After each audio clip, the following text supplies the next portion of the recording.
नमस्कार। चंद्रकांत भट्ट अमेरिका से। सूर्यपुत्र बालार्क। कुछ खोकर पाना है, कुछ पाकर खोना है। जीवन का मतलब है आना और जाना है। कोई आते हैं, कोई जाते हैं, कुछ देकर जाते हैं, कुछ लेकर जाते हैं। कोई पैसा कमाते हैं, कुछ सत्ता कमाते हैं, तो कोई नाम कमाकर अमर बन जाते हैं। कोई गोडसे बन जाता है तो कोई गांधी जी बन जाता है। एक इंसान पूरी जिंदगी देश के लिए समर्पित कर देता है, उसी का नाम महात्मा है। और एक इंसान सिर्फ 3 गोली से किसी को ख़त्म कर देता है, उसी का नाम है गोडसे। आज गोडसेवादी लोग समाज में, देश में, दुनिया में बहुत हो गए हैं, जिन्हें पता नहीं है कि जिसको अंग्रेजों ने नहीं मारा वो खुद ने, अपनों ने उनको मार दिया। कभी कभी तक जीवन में ब्रेक कैसे मिलती है, तो एक इंसान संगीत की दुनिया में मेरा पहला ब्रेक वो कहता है, वो इंग्लिश में था, मैंने उसको अनुवादित किया हिंदी में। तो ये कैसे हुआ? संगीत की ओर रुझान रखने वाले परिवार से होने का कारण कभी वारसे में मिलता है। सब कुछ वारसाई नहीं मिलता है। Everything is genetics. सब कुछ जेनेटिकल्स है, वारसे में ही आता है, लेकिन सब कुछ वारसे में नहीं मिलता है। क्योंकि वारसे में एक ही कुटुंब में, एक ही घर में अगर बच्चे होते हैं तो एक बुरा होता है, वो एक अच्छा होता है, वो मन बुद्धि का होता है, कोई बुद्धिशाली होता है। तो ये संगीत की और रुझान रखने वाले परिवार से होने के कारण उन्होंने 16 साल की उम्र में संगीत की व्यवस्था शुरू कर दिया था, सीखना शुरू कर दिया था। मैंने कितने अच्छे अच्छे इंडियन आइडल लड़कियां देखी, छोटे छोटे बच्चे जो पूर्व में कभी संगीत था ही नहीं था, वो पूर्व से आए हुए। वो दक्षिण में कभी संगीत, मतलब हिंदी के माध्यम में बात करता हूँ, हिंदी में, प्रादेशिक भाषाओं की बात नहीं करता। तो वो बंदा 17 साल की उम्र में उन्होंने, आप सोचेंगे, संगीतकार बन गया। 17 साल।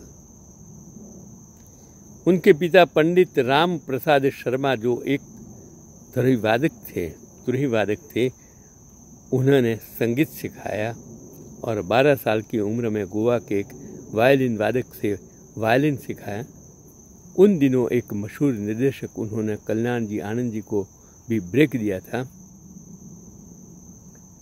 और वो हमारे परिचित थे। और एक बार उन्हें झिझकते हुए उनसे कहा, आपने कल्याण जी को मौका दिया, मुझे भी एक मौका दीजिए। वो कौन था मैं बता रहा हूँ, उसका नाम शायद आपको पता है। उसका नाम है, आपको इंतज़ार होगा कि संगीतकार प्यारेलाल। उसका पहला ब्रेक कैसा हुआ, उसने बताया कि उसके पहले कल्याण जी आनंद जी, उसके पिता ने उसको ब्रेक दिया था। तो बात मैं करता हूँ प्यारेलाल की। तो उन्होंने कहा कि मुझे, आपने कल्याण जी को मौका दिया तो मुझे भी एक मौका दीजिए। उसके पिताजी को कहा। वह मुस्कुराए, और अगली बात जो उन्हें पता चली वह थी कि उन्हें प्रसिद्ध फिल्म हकीकत में वायलिन बजाना था, जिसके लिए मदन मोहन ने संगीत तैयार किया था और गाना था। मैं ये सोचकर उससे डर से उठा था, वह मेरे प्रदर्शन से इतना खुश हुए कि वो रिकॉर्डिंग के बाद दौड़ कर आए और उन्होंने उसको गले लगा दिया। तो आपको कैसा लगा? 17 साल की उम्र में यह रोमांचकारी था और मनोबल बढ़ाने वाला था। कुछ ही समय में उन्होंने पारसमणि की पेशकश की। मैंने पिक्चर देखा, बहुत अच्छे गाने थे वो पारसमणि। अगर संगीत नहीं होता तो पारसमणि पिक्चर नहीं चलता। वह 1963 की बात है। उन्हें अब उनकी किस्मत पर विश्वास नहीं हो रहा था कि बाबू भी मिश्री एक मशहूर नाम था, कोई भी उनकी निष्ठा पर सवाल नहीं उठाएंगे। उन्हें लक्ष्मीकांत ने फिल्म पर काम करना शुरू कर दिया। फिल्म तो नहीं चली लेकिन संगीत हिट रहा। मैंने कहा कि सिर्फ संगीत पारसमणि का, सब गाने हिट, सब।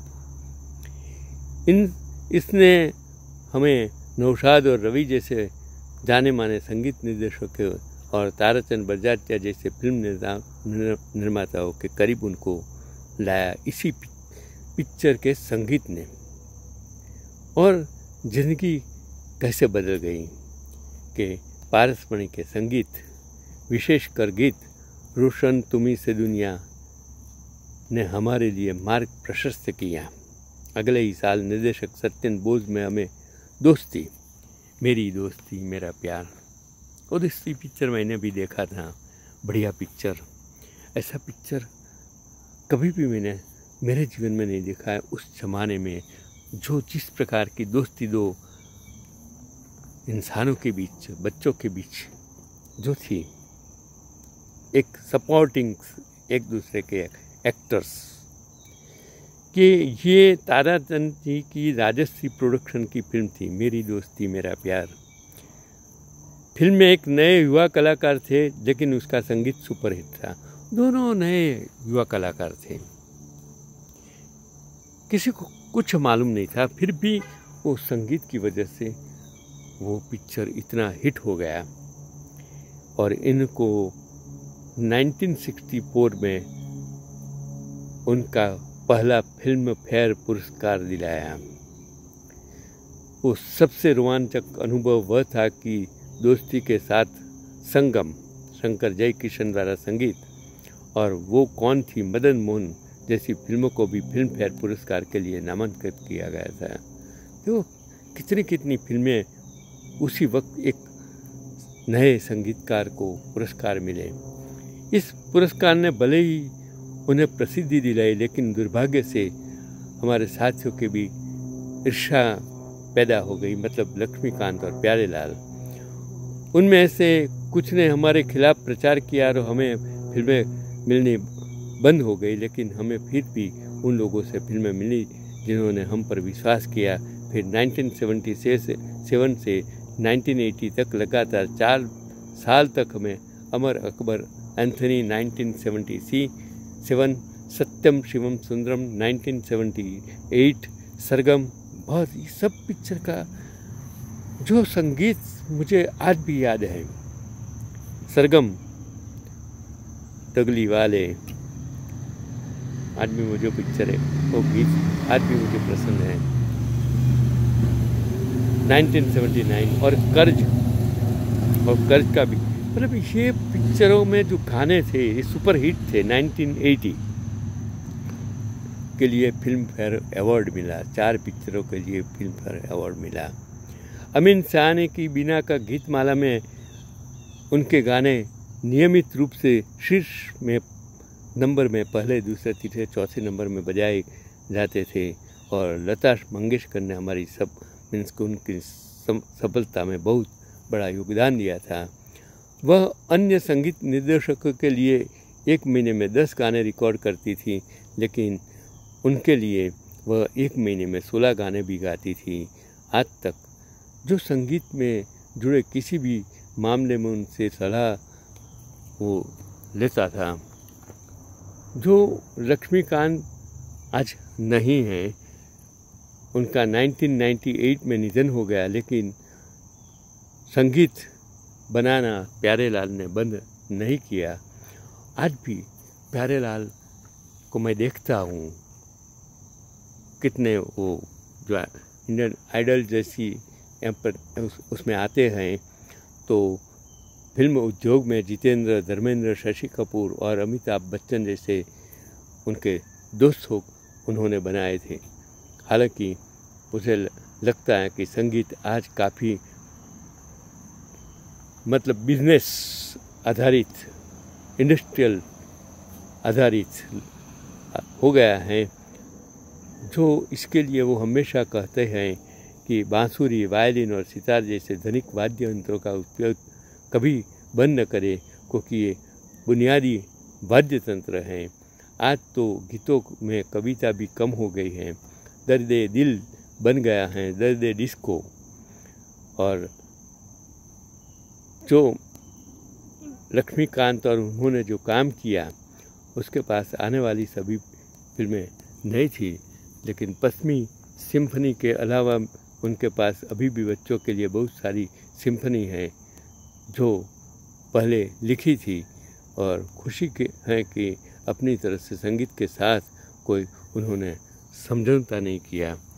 तो ऐसे संगीतकार जो जन्म लेते हैं, जन्म से संगीत, मैंने जो इंडियन आइडल में कितने कितने अच्छे कलाकार दिखे, और आज भी